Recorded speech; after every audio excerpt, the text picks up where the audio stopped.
Desarrollo del pensamiento económico. Los primeros autores que se enfrentan a los hechos económicos los observan desde una óptica ética o moral.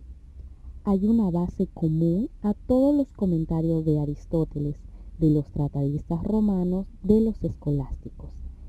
Tratan de juzgar moralmente cuestiones tales como el tipo de interés, el justiprecio o las relaciones laborales amo-esclavo. Ese enfoque se mantiene durante toda la Edad Media. En el siglo XV se produce un salto epistemológico con el surgimiento del mercantilismo. No se trata ya de juzgar moralmente, sino de recomendar a los gobernantes medidas políticas que enriquezcan al país. La economía mundial es vista como un juego de suma cero, en el que el enriquecimiento de uno implica necesariamente el empobrecimiento de otro. Se trata de robustecer la producción interior y de debilitar el proteccionismo de los demás países. Aconsejan la acumulación de metales nobles y estudian el dinero, al que por primera vez consideran como una mercancía más, cuyo valor viene dado por su escasez o abundancia relativa. Surge así la teoría cuantitativista del dinero, en la que los pioneros son los autores de la Escuela de Salamanca, siendo uno de ellos Martín de Azpilicueta y Tomás de Mercado. A mediados del siglo XVIII, un grupo de intelectuales franceses dirigido por Francois Quesnay proponen por primera vez un esquema coherente del funcionamiento del sistema económico, la tabla económica. Los fisiócratas consideran que la riqueza circula entre tres grupos sociales: la clase productiva, que son los agricultores, la clase estéril, que son los artesanos y comerciantes, y los propietarios, que son de parte de la nobleza, el clero y los funcionarios. El Estado debe mantener este orden natural mediante tres reglas: el derecho a la propiedad, la libertad económica y la seguridad en el disfrute de esos derechos y libertades. Con respecto a la libertad económica, se considera el laissez-faire o el laissez-passer. Dejar hacer, dejar pasar. La publicación del libro La riqueza de las naciones de Adam Smith en 1776 es considerado el origen de la economía como ciencia. Los clásicos escribieron en una época en la que la industria estaba conociendo un desarrollo sin precedentes.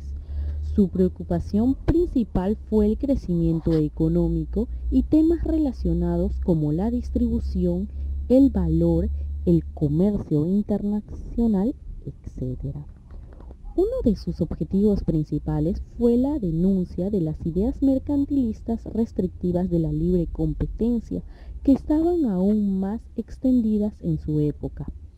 Para Adam Smith, el Estado debía abstenerse de intervenir en la economía, ya que si los hombres actuaban libremente en la búsqueda de su propio interés, había una mano invisible que convertía sus esfuerzos en beneficios para todos.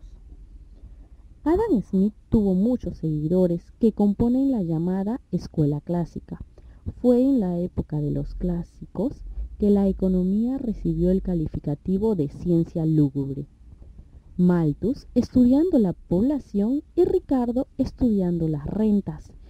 Llegaron a conclusiones muy pesimistas. Consideraban que la fase de crecimiento acabaría en un estado estacionario, en el que los trabajadores recibirían como salario la cantidad estrictamente necesaria para su subsistencia. Los clásicos tratan de entender por qué los diamantes tienen un precio superior al agua, y a pesar de que ésta es mucho más útil para la vida del hombre.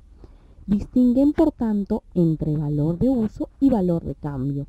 Estos conceptos serán la base teórica utilizada en la obra El Capital, de Karl Marx. Pero la corriente principal que emanó de los clásicos fue el marginalismo, también llamado neoclasicismo.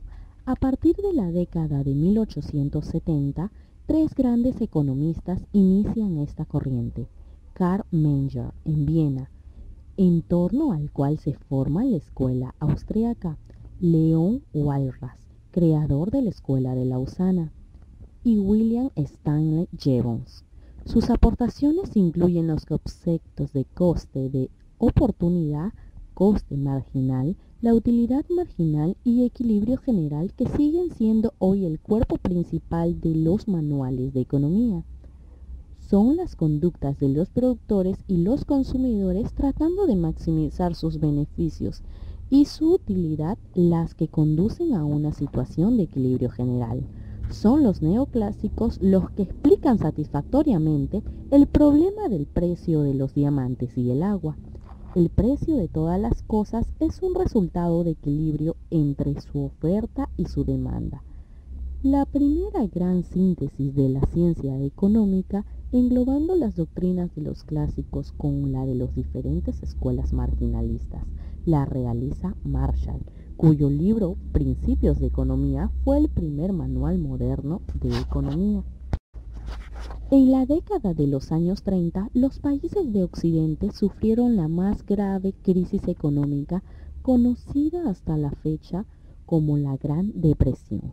El marginalismo no estaba capacitado para explicar este fenómeno, y en 1936 John Maynard Keynes publica su Teoría General de Desempleo, el interés y el dinero. El libro que sin duda alguna ha influido de forma más profunda en la forma de vida de las sociedades industriales tras la Segunda Guerra Mundial. Las decisiones de ahorro las toman unos individuos en función de sus ingresos, mientras que las decisiones de inversión las toman los empresarios en función de sus expectativas.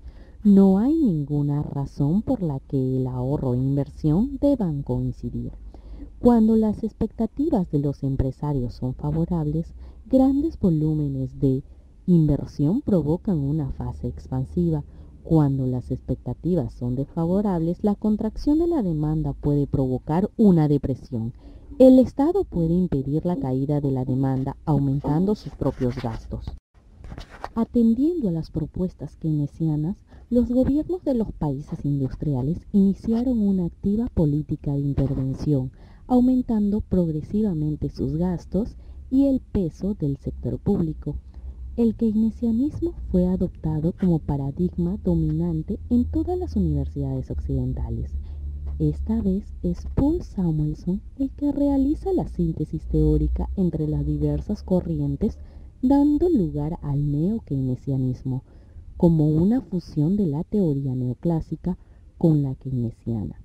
Algunos economistas, los llamados post-keynesianos, consideran, sin embargo, que las ideas de Keynes fueron excesivamente deformadas por esta fusión y por los vulgarizadores, y que en su forma original aún tienen mucho que aportar para comprender el funcionamiento de la economía. Durante los años 50 y 70 del siglo XX, solo un pequeño grupo, los monetaristas, nucleados en la llamada Escuela de Chicago, bajo el liderazgo de Milton Friedman, mantuvieron un espíritu crítico, condenando la discrecionalidad en la política económica, el excesivo peso del Estado y proponiendo alternativas basadas en las más tradicionales medidas de tipo monetario. La crisis económica de los años 70, al presentar simultáneamente inflación y paro, algo inexplicable para los esquemas keynesianos, les dio la razón en muchas cuestiones. De esta escuela surgen las corrientes neoliberales que dominaron la ciencia económica durante los años 70 y 80.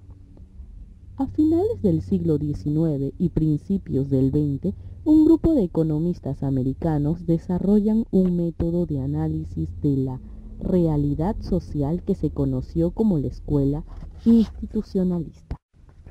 Destacan estos autores el papel que tienen en el sistema económico los hábitos de conducta y del pensamiento de la comunidad que quedan plasmados en las instituciones sociales.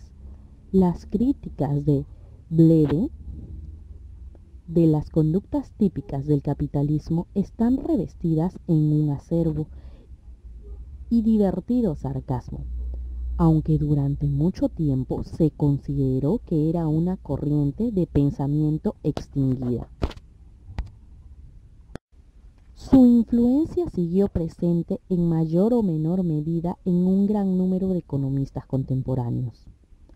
Durante la segunda mitad del siglo XX surgieron algunas corrientes de la teoría económica que analizaban campos aparentemente dispersos y muy específicos: el análisis económico del derecho, la elección pública, la nueva teoría de la empresa y los contratos, la teoría de los costes de transacción y la economía de la información, entre otras. En la actualidad se acepta que todas estas corrientes forman parte en realidad de un programa de investigación que se conoce como neoinstitucionalismo.